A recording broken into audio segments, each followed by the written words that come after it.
this discussion and give his concluding remarks.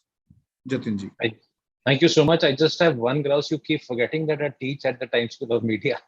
So, and it's an honor to be here with my senior and my colleague, Dr. Gauri Chakravarti. It's an honor to be here with Professor Jol. And it's been really wonderful listening to all these pearls of wisdom from the very young Dr. Neelam Sharma and to the very experienced Professor Jol and the range in between Professor Chakrabarti, Amit, my old friend and colleague from the Indian Express. He will excuse me for not calling him Mr. Sharma, but that's how we speak in journalism, actually. And I'm a new entrant into the world of academics. I'm still a journalist at heart.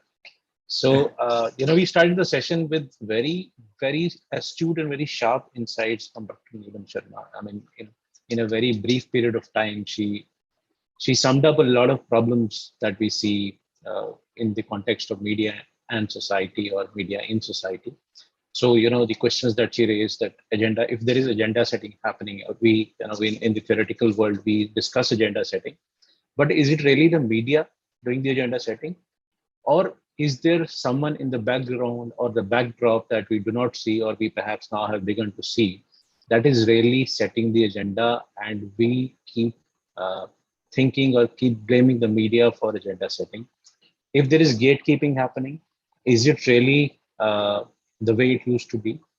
Are people really checking what is going into print or going into publication?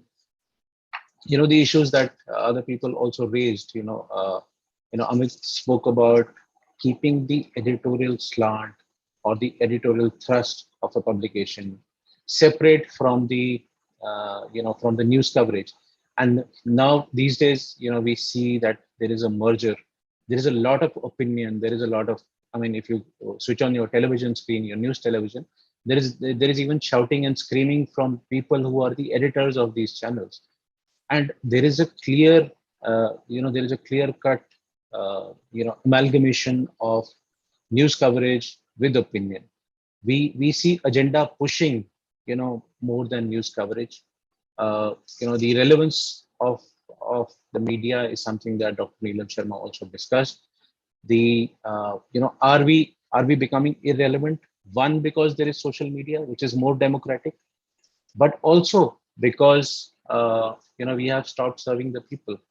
If we are really the fourth pillar of of democracy, then we also need to ask ourselves whether we are performing that role or not, which is directly linked to media credibility, media accountability.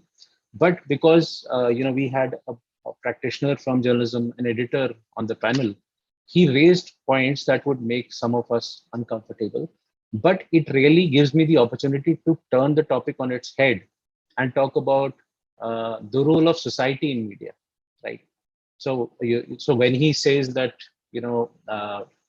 media is only a part of society, and it's going to give back to society what is demanded of it, something that Professor Tiwari had raised, the issue of whether he had used words like ailing media, disenchantment, disengagement.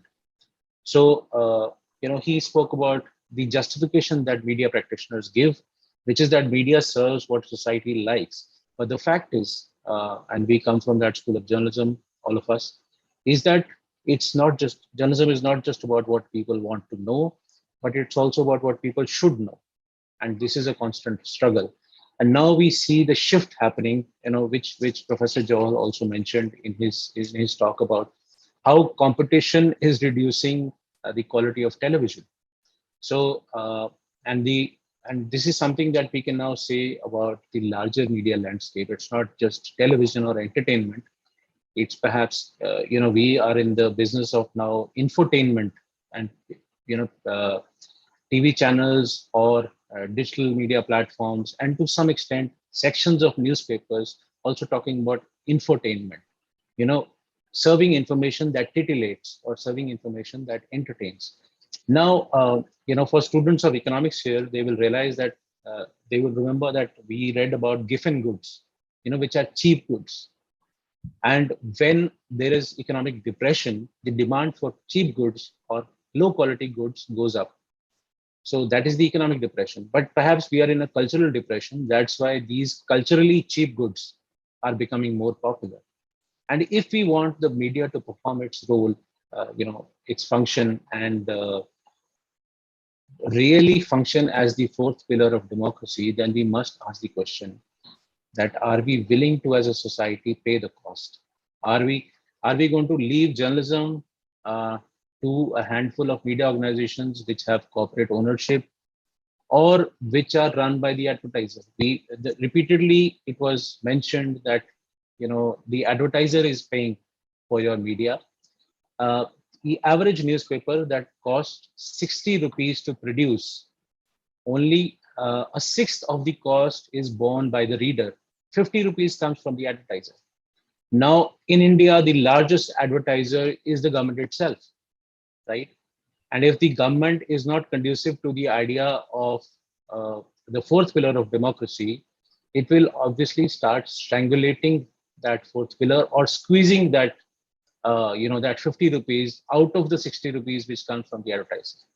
And if you leave out the government, even the corporate sector that pays that 50 rupees, that is also going to exert its pressures. So this is something that we need to talk about when we talk about media literacy, which several speakers mentioned. One, I'm a media literacy trainer. We recently concluded a project in India for the BBC, which ran over 6 months and which covered schools. So, and it was students who were in their late teens.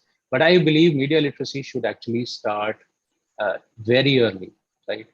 And what society needs to give to the media to sustain a democratic media, so that it's part of the large performing its function uh, correctly, we need to set up accountability mechanisms, right? And of course, I'll give you the example of coming to competition reducing quality. In 1976, there was a film produced on the cooperative milk movement in Gujarat.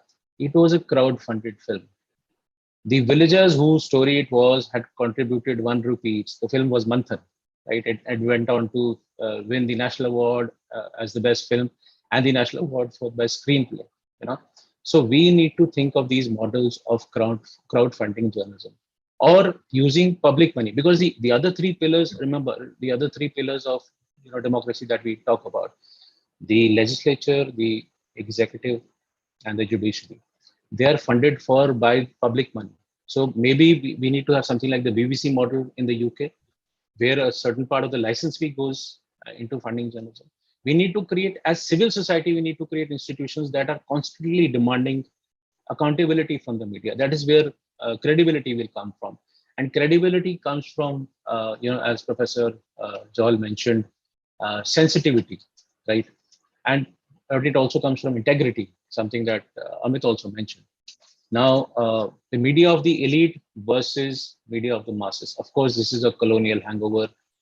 We had colonial masters for such a long time, so their language, which I am speaking right now, which we are all speaking, is not something that we can do away with, because in the life of a human being, 10, 15, 20 years is a very long time. But in the life of a nation, a churning will perhaps continue for a few centuries, and then it's also the global language. So instead of perhaps fighting this, we need to create avenues in which both the language media, the languages of the people, and the language of the ruling class, they serve the people, they serve the masses, right? And another issue that was raised was the polarization in the media, right? And to blame the society for a polarized media is problematic. But if you understand, as Amit said, the economic, psychological, sociological constraints, in which the media functions, then there are really shackles, and around journalism and journalists particularly. We can only get rid of these when we have a better interface between media and society, when we do not imagine, or when we do not treat media as an industry, but as a service that is necessary for the democratic project. I think that pretty much sums up what I want to say. I've been brief because I understand we are running out of time. So I'd be happy to take any questions or criticism if I missed out any important parts.